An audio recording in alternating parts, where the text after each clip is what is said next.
On October 14, 1944, inside the smoking, concrete ruins of Aachen, the first major German city to be breached by the Allies, a veteran panzer commander named Lieutenant Hans-Dieter Keller climbed through the ruptured turret hatch of a captured American M4 Sherman tank.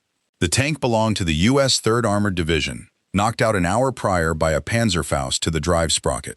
Keller's task was simple: evaluate the vehicle for immediate tactical reuse by his depleted company. He had spent 3 years facing Soviet T-34s on the Eastern Front, machines built with a brutal, frozen minimalism where the crews were treated as mere components of the iron. He expected the American tank to be much the same, a mass-produced, crude weapon of a consumer society. But as Keller dropped down into the gunner's seat, pulled out his flashlight, and looked around the interior, he froze. In those first 4 minutes inside the hull, Keller didn't find weak armor or substandard instrumentation. Instead, he found something that violated every assumption the Panzerwaffe held about the relationship between a soldier, his nation, and his machine. He saw an interior lined with thick, white padding. He saw a spring-loaded seat that adjusted smoothly to his height with the flick of a single metal lever. He saw individual crew heaters, integrated intercom systems, and small functional storage bins filled with luxury rations, chocolate, real coffee, white sugar, and personal letters. And Keller, a man who had watched his own crews freeze to death in uninsulated Panzer IIs outside Moscow, felt a cold realization crawl up his spine. He realized that the Americans had not built a weapon to extract the maximum sacrifice from a soldier. They had built a machine around the physical dignity of the human being inside it. He wrote that night to his sister in Stuttgart, "The Americans do not build their tanks to terrify the enemy. They build them to preserve the man." He wrote a sentence that captured the central shock German crews faced across the entire West Wall in the autumn of 1944. He wrote, "We are fighting an army that values its blacksmiths as much as its swords. If this story moves you, a like helps it reach others who care about these men. And if you're new here, subscribe." Keller was not the only German tanker puzzled by what he was discovering inside the American armor. Across the Aachen sector, from the muddy slopes of the Crucifix Hill to the pillboxes of the Siegfried Line, German technical intelligence teams and panzer crews from the 116th Panzer Division were filing after-action reports on captured M4 Shermans with a tone bordering on profound psychological disorientation. German armor doctrine, arguably the most technologically ambitious in the world, was built on an obsession with lethal metrics: the thickness of the frontal plate, the high-velocity punch of the 88mm gun, the mathematical superiority of optics. The Tiger and the Panther were mechanical masterpieces of destruction, but they shared a dark, structural secret. They were agonizingly difficult to live in, maintenance nightmares that required their crews to be elite mechanics, contortionists, and stoics.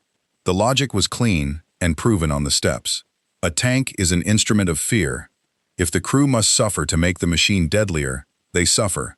But in Aachen, that logic was collapsing. German crews who scrambled inside operational Shermans found themselves confronting a philosophy of industrial warfare so foreign to the Prussian military tradition that even after they sat in the seats, they could not comprehend its scale.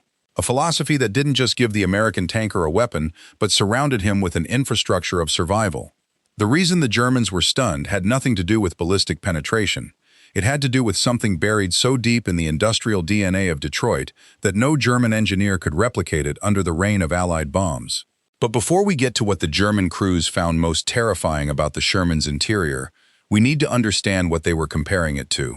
And that story starts not in the rubble of Aachen, but in a cramped steel capsule on the Eastern Front, where a German loader had to break his own shoulder rhythm just to slam a shell into the breech of a Tiger. In the Panzerwaffe, a tank crew was a tool to serve the weapon. In a Panther tank, the pride of the German army, the internal space was a chaotic maze of exposed drive shafts, high-voltage wiring, and unshielded ammunition lockers. If a Panther caught fire, the escape route for the driver and radio operator required a multi-step gymnastics routine through heavy, unassisted overhead hatches that jammed if the hull suffered even a minor warp from an explosion. The air inside a German tank during a sustained engagement quickly became toxic, choked with cordite smoke, boiling hydraulic fluid, and the raw heat radiating off the massive Maybach engine just inches from the crew's backs. The Germans accepted this because they believed war was a meat grinder, where only the raw lethality of the vehicle mattered. The American M4 Sherman looked at that equation and reversed it. When a German crew climbed into a Sherman, the first thing they noticed was the lack of sharp, lethal edges. Every corner of the interior was radiused, curved and smoothed down so that a man thrown sideways by an artillery impact wouldn't split his skull open on a steel bracket. The ammunition was stored not along the walls where a side penetration would instantly turn the cabin into a blast furnace, but low in the hull, surrounded by protective jackets of water and antifreeze. The legendary wet storage system that dropped the Sherman's fire catastrophe rate from 80% down to less than 15%.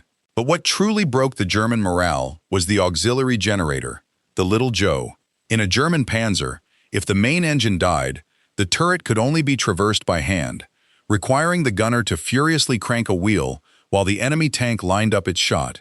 In the Sherman, the tiny auxiliary engine kept the hydraulic turret spinning, the radios humming, and the crew heaters running even when the main engine was a cold, dead block of iron. It meant the American tank was alive, vigilant, and warm, even when it was standing still in the freezing October mud. What the Germans were facing in the streets of Aachen was not a tank that was better at a 1,000-yard duel. It was an army where industrial mass production had been wedded to human engineering. But this luxury, this ergonomics, was only half the shock. The other half, the part that truly terrified the German command, was happening when they examined the Sherman's controls and realized who those controls were designed for. A design decision made in 1941 that turned every American factory worker into a potential tank driver in less than a month. In a German Tiger tank, driving was a specialized art form. It utilized an intricate, dual differential steering system with a steering wheel that required delicate inputs and an acute understanding of mechanical stress. If a Tiger driver was killed, the tank was often effectively neutralized. No ordinary infantryman or loader could slide into that seat and understand the complex gear ratios before an enemy anti-tank gun tracked them down. It was a machine built for a professional warrior caste. The Sherman tank was built for a kid who had grown up driving a farm tractor in Iowa or a Ford Coupe in Chicago. When German mechanics sat in the driver's seat of an M4, they found two simple steering levers, a standard automotive clutch, and a rugged, synchronized transmission that felt exactly like a commercial truck. It was completely intuitive. There were no hidden tricks, no delicate tolerances that would strip the gears if handled with panic. Anyone could drive it. Anyone could learn to fire the gun. The Americans had democratized the armored vehicle. If an American driver was killed in the streets of Aachen, the loader, a man who had been a grocery clerk 6 months prior, could yank the body out of the seat, grab the levers, and keep the tank maneuvering without a second of specialized transition. The German system concentrated capability in elite, highly trained individuals. The American system distributed capability into the design of the machine itself. This difference showed up with lethal clarity during the battle for the Aachen suburbs. A lone Sherman from the 745th Tank Battalion was ambushed by a hidden anti-tank position near the railway station. The commander was blinded by flying shrapnel, and the gunner was knocked unconscious. In a German crew, this would have triggered a systemic collapse. The chain of command inside the turret was broken, but the loader, Technician 5th grade William MacArthur, didn't wait for an officer's evaluation. He didn't have to struggle with complex, proprietary optical sights. He looked through the simple, wide-field periscope mounted directly above his station, gripped the auxiliary manual traverse, aligned the crosshairs on the flash of the German gun, and fired 3 high-explosive rounds in 20 seconds, destroying the position. MacArthur wasn't a master gunner. He was a loader, but the machine was so forgiving, so clear in its layout, that the layout itself functioned as his instructor.